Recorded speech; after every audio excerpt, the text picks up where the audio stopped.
बिस्मिल्लाहिर्रहमानिर्रहीम।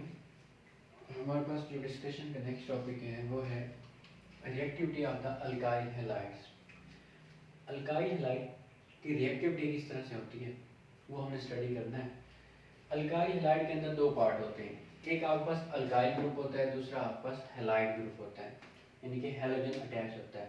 जो हैलोजन होता है बीइंग मोर इलेक्ट्रोनेगेटिव, उसके ऊपर पार्शियल नेगेटिव चार्ज होता है, और जो अल्काइल ग्रुप होता है, अल्काइल के अंदर जो कार्बन होती है उसके अंदर उसके ऊपर आपके पास पार्शियल पॉजिटिव चार्ज पाया जाता है। तो मतलब इसमें पोलैरिटी अल्काइल हैलाइड में पाई जाती है due to the difference in electronegativity.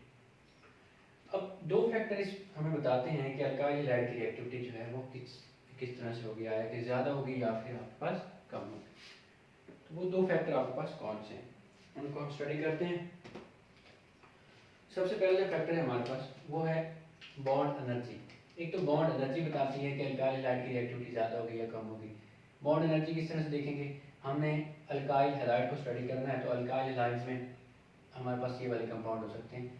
आपके पास हो सकता है कार्बन के का या आर का बॉन्ड एफ के साथ हो सकता है, फिर सी एल के साथ, उसके बाद बी आर के साथ, उसके बाद आपके पास आयोडीन के साथ हो सकता है।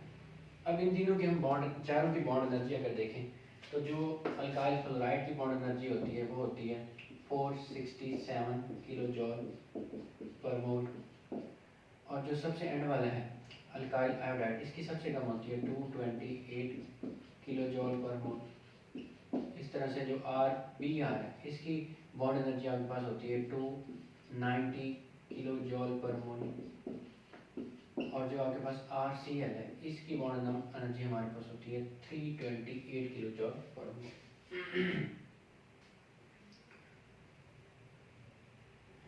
सॉरी 346 किलो जॉल पर मोल। अब अगर हम देखें यहाँ पे एक और भी क्रिटिकल केस है कार्बन हाइड्रोजन या आर एच का, इसकी आपके पास बॉन्ड एनर्जी होती है 413 किलो जॉल पर मोल। समटाइम ये कंफ्यूजन क्रिएट करता है, इसको भी हम अभी साथ डिस्कस कर लेते हैं। देखें जिसकी बॉन्ड एनर्जी सबसे ज़्यादा होगी, मतलब उसका बॉन्ड सबसे ज़्यादा स्ट्रॉन्ग होगा, उसको तोड़ने के लिए आपको सबसे ज़्यादा एनर्जी देनी पड़ेगी। इन केस ऑफ आर है बॉन्ड एनर्जी सबसे ज़्यादा है, आपको इसको तोड़ने के लिए एनर्जी ज़्यादा से ज़्यादा देनी पड़ेगी। In case of are I alkyl iodide bond energy सबसे कम है, आपको इसको तोड़ने के लिए कम से कम एनर्जी देनी पड़ेगी। तो इट मीन इसका बॉन्ड आसानी से टूट सकता है, इसका बॉन्ड आसानी से नहीं टूट सकता। रिएक्टिविटी क्या होती है, रिएक्टिविटी का मतलब ये जो आर और एफ के दरमियान बॉन्ड बना हुआ है या आर आई के दरमियान, ये इस बॉन्ड को तोड़ेंगे और फ्लोरीन जाकर किसी और से रिएक्ट करेगा, तो तब वो जाकर रिएक्टिविटी शो करेगा। तो in case of the R F इसका तो बॉन्ड तोड़ना ही आसान नहीं है, तो जब तक इसका बॉन्ड टूटेगा नहीं ये किसी से रिएक्टिविटी शो करेगा ही नहीं। तो इट मीन आर एफ की रिएक्टिविटी सबसे लेस होगी और आर आई जिसका बॉन्ड आसानी से टूट सकता है इसकी रिएक्टिविटी सबसे ज़्यादा होगी। तो ओवरऑल ऑर्डर हमारे पास according to the bond energy वो इस तरह से होगा कि सबसे ज़्यादा रिएक्टिविटी आर आई की, उसके बाद जो रिएक्टिविटी होगी वो आपके पास आर बी आर की, उसके बाद जो रिएक्टिविटी होगी वो आपके पास आर सी एल की, और उसके बाद जो रिएक्टिविटी होगी वो आर एफ की होगी। मतलब सबसे कम आर एफ की और सबसे ज़्यादा जो रिएक्टिविटी होगी वो आपके पास अल्काइल आयोडाइड की होगी according to the bond energy concept.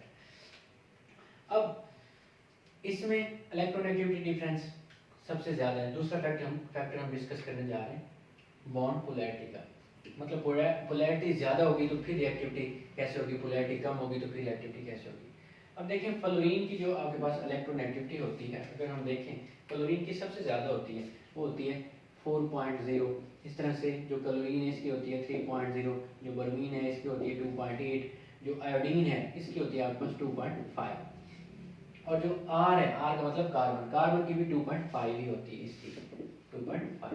अब इसमें डिफरेंस निकालें, मतलब फ्लोरीन और कार्बन की जो इलेक्ट्रोनेगेटिविटी का डिफरेंस होगा 4 - 2.5, इसमें निकालें 2.5 सब में से, क्योंकि कार्बन साथ अटैच है 2.5 आप माइनस कर दें। तो इसमें देखें डिफरेंस निकलता है नियर अबाउट 1.5 का, इसमें निकलता है 0.5 का, इसमें निकलता है आपके पास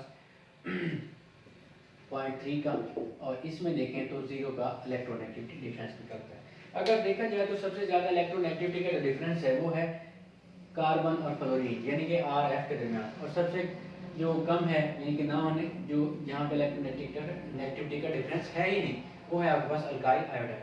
अब अगर पोलैरिटी को देखा जाए तो सबसे ज़्यादा पोलैरिटी आर एफ में होगी, आर एफ में ये हाईली इलेक्ट्रोनेगेटिव होगा और ये हाईली इलेक्ट्रो पॉजिटिव होगा।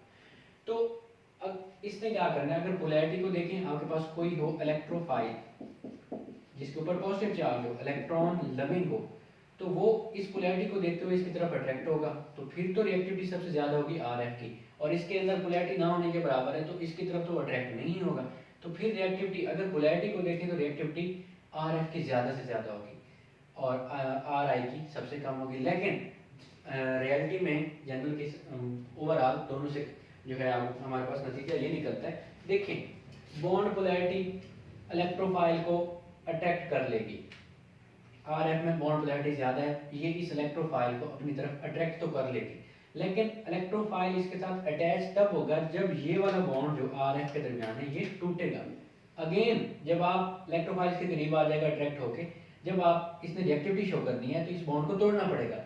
अब इस बॉन्ड को तोड़ने के लिए अगेन हमें बॉन्ड एनर्जी वाले कंसेप्ट का सामना करना पड़ेगा, तो फिर वहाँ पे हमें जिसके लिए ज़्यादा एनर्जी लेनी पड़ेगी वो हमारे पास लेस रिएक्टिव होगा, जिसके लिए कम एनर्जी लेनी पड़ेगी वो हमारे पास ज़्यादा रिएक्टिव होगा। तो अगेन वही कंसेप्ट बॉन्ड एनर्जी का आ जाएगा। तो ओवरऑल ऑर्डर हम जो नतीजा निकालेंगे वो यही होगा, जिसकी बॉन्ड एनर्जी कम होगी वो ज़्यादा रिएक्टिव होगा, जिसकी बॉन्ड एनर्जी ज़्यादा होगी वो आपके पास लेस रिएक्टिव होगा। तो that will be the order of the alkyl halide in the reactivity के, सबसे ज़्यादा रिएक्टिव अल्काइल आयोडाइड और सबसे लेस रिएक्टिव अल्काइल फ्लोराइड। अब ये जो क्रिटिकल केस है वो ये दरमियान में आ जाता है, अल्काइल आयोडाइड में इलेक्ट्रोनेगेटिविटी डिफरेंस ना होने के बराबर इसकी एनर्जी कम है, अल्काइल फ्लोराइड में इलेक्ट्रोनेगेटिविटी डिफरेंस बहुत ज़्यादा है, इसकी एनर्जी सबसे ज़्यादा है। अब इसके अंदर जो डिफरेंस है कार्बन हाइड्रोजन में, इसमें देखें तो इसके अंदर भी डिफरेंस बहुत कम होता है, तो इसकी बॉन्ड एनर्जी कम होनी चाहिए थी, लेकिन इसकी बॉन्ड एनर्जी इनसे ज़्यादा क्यों है? इसकी वजह यह है कि जो हाइड्रोजन है इसका साइज स्मॉलर होता है, स्मॉलर साइज एटम जो होते हैं उनकी ओवरलैपिंग अच्छे तरीके से होती है, उनके दरमियान जो बॉन्ड बनता है दोनों एटम के दरमियान वो स्ट्रॉन्ग होता है, उसको इजीली ब्रेक नहीं किया जा सकता, इजीली ब्रेक नहीं किया जा सकता। इसी वजह से इसके बॉन्ड को तोड़ने के लिए हमें ज़्यादा एनर्जी देनी पड़ती है। तो that was all about the reactivity of alkyl halide. Next time इंशाल्लाह we will come up with any next lecture or other lecture inshallah. Thank you so much.